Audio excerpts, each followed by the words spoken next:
Indian premier league এটা কিন্তু শুধু একটা ক্রিকেট টুর্নামেন্ট না, এটা আসলে এমন একটা দুনিয়া যেখানে এক মুহূর্তেই ভাগ্য গড়ে ওঠে, মানসিকতার কঠিন পরীক্ষা হয় আর অসংখ্য চাপের মধ্যে ক্রিকেটারদের ক্যারিয়ার তৈরি হয়। তো এই আলোচনায় আমরা আইপিএলের ভেতরের খেলাটা বোঝার চেষ্টা করব, খেলোয়াড়দের মন থেকে শুরু করে ফ্র্যাঞ্চাইজিদের বড় বড় স্ট্র্যাটেজি পর্যন্ত। আর হ্যাঁ, শেষে দেখব বিশেষজ্ঞরা কাদের এগিয়ে রাখছেন। চলুন শুরু করা যাক আইপিএলের সবচেয়ে বড় চালিকা শক্তি দিয়ে, মানে টাকা। আর দেখব কিভাবে এই টাকা তরুণ প্লেয়ারদের উপর একটা গভীর ছাপ ফেলে। শুধু এই অঙ্কটার দিকে একবার তাকান, ১৪ কোটি টাকা। ভাবা যায় একটা ১৯-২০ বছরের ছেলে এক সিজনেই এমন টাকা আয় করতে পারে যা হয়তো তার পুরো পরিবারকে সারা জীবনের জন্য নিশ্চিন্ত করে দেবে। কিন্তু প্রশ্নটা হলো, এই হঠাৎ করে পাওয়া বিপুল টাকা একজন তরুণ প্লেয়ারের খেলার খিদে আর ফোকাসের ওপর কী প্রভাব ফেলে? গল্পটা কিন্তু দুদিকেই যেতে পারে। একদিকে যেমন রিঙ্কু সিংয়ের মতো অসাধারণ একটা গল্প আছে, যেখানে টাকা তার পরিবারকে কঠিন অবস্থা থেকে মুক্তি দিয়েছে। আবার অন্যদিকে এমন উদাহরণও তো আছে, যেখানে অল্প বয়সে খ্যাতি আর টাকা পাওয়ার পর সেই খিদেটাই যেন হারিয়ে যায়। প্লেয়াররা ভুলেই যায় যে তাদের এত নামডাক তো শুধু ওই ব্যাট আর বলের জন্যই। আচ্ছা, টাকা পয়সার কথা তো হলো, এবার চলুন একটু গভীরে যাই, দেখি আসল চ্যাম্পিয়নদের ঠিক কী জিনিসটা অন্যদের থেকে আলাদা করে তোলে। খেলাটা আসলে হয় মাথার ভেতরে। হার্দিক পান্ডিয়ার কথাই ভাবুন না, ওর সবচেয়ে বড় শক্তি কি? ওর ওই অবিশ্বাস্য আত্মবিশ্বাস, এমন একটা মানসিক জোর যেটা ও নিজের দিনের পর দিন খেটে তৈরি করেছে।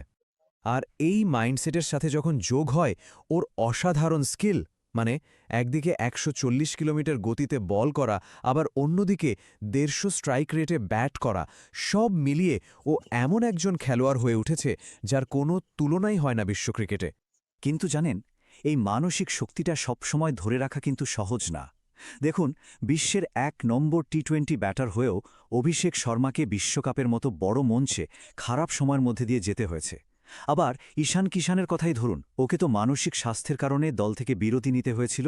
তারপর ঘরোয়া ক্রিকেটে রানের পর রান করে নিজেকে আবার প্রমাণ করতে হয়েছে।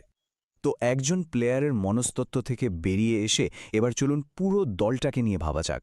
ফ্র্যাঞ্চাইজিরা পর্দার আড়ালে বসে যে বড় বড় চালগুলো চালে সেগুলো একটু দেখি। এর একটা দারুণ উদাহরণ হল রিসেন্ট টাইমের সবচেয়ে বড় ট্রেডগুলোর একটা।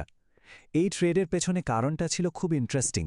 একজন কিংবদন্তি প্লেয়ারের অবসরের পর দলের ভবিষ্যৎ কী হবে সেই চিন্তা। আসল পয়েন্টটা হল, চেন্নাই সুপার কিংস যখন সঞ্জু স্যামসনকে দলে নেওয়ার জন্য ঝাঁপায়, তখন তারা শুধু এই একটা সিজনের কথা ভাবে না, তাদের লক্ষ্যটা আরও অনেক বড়। আগামী ১০ বছরের জন্য উইকেটের পেছনে একজন নির্ভরযোগ্য নেতাকে খুঁজে নেওয়া। আসলে আইপিএলের আসল লড়াইটা এখন আর শুধু বড় বড় তারকা কেনার মধ্যে নেই। আসল খেলাটা হলো কে কত তাড়াতাড়ি নতুন প্রতিভাকে খুঁজে বের করতে পারে, মানে অন্য সবার নজরে আসার আগেই। মানে এখন যে দল যত বেশি ভারতের ঘরোয়া লিগগুলো থেকে নতুন আনক্যাপড সুপারস্টার তুলে আনতে পারবে, তারাই কিন্তু প্রতিযোগিতায় এগিয়ে থাকবে। এটাই এখন নতুন ট্রেন্ড। এই যেমন ধরুন আকিব নবীর গল্পটা। কাশ্মীরের এমন একটা জায়গা থেকে উঠে আসা যেখানে কোনো ক্রিকেট মাঠই ছিল না, সেখান থেকে রোজ ৬০ কিলোমিটার যাতায়াত করে ট্রেনিং করা, আর তারপর রঞ্জি ট্রফিতে ১০০র বেশি উইকেট নিয়ে দিল্লি ক্যাপিটালসের সাথে আইপিএল চুক্তি। ওর এই অসাধারণ জার্নিটাই দেখিয়ে দেয় যে ভারতের কোনায় কোনায় এখনও কত প্রতিভা লুকিয়ে আছে। বেশ, এত সব কিছুর পর আসল কথায় আসা যাক। এই সিজনে তাহলে দলগুলোর অবস্থাটা ঠিক কেমন? চলুন এক নজরে বিশেষজ্ঞদের রেটিংটা দেখে নেওয়া যাক। এই রেটিংটা কিন্তু খুব ইন্টারেস্টিং। এখানে দেখুন, দলগুলোর মধ্যে একটা পরিষ্কার ভাগ দেখা যাচ্ছে। একদম ওপরে আছে একজন শক্তিশালী ফেভারেট, তারপর মাঝারি সারিতে বেশ কয়েকটা ভালো প্রতিযোগী, আর শেষে এমন কিছু দল যাদের নিয়ে বেশ বড় একটা প্রশ্নচিহ্ন রয়েই গেছে। যদি শুধু কাগজ কলমের হিসেব দেখেন, তাহলে মুম্বাই ইন্ডিয়ান্স সবার থেকে এগিয়ে। ওদের দলটা প্রায় একটা নিখুঁত ফর্মুলা মেনে তৈরি করা।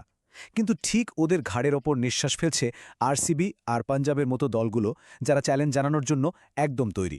কিন্তু সবচেয়ে বড় সারপ্রাইজ প্যাকেজ, বা বলা ভালো সবচেয়ে বড় প্রশ্নটা হলো চেন্নাই সুপার কিংসকে নিয়ে।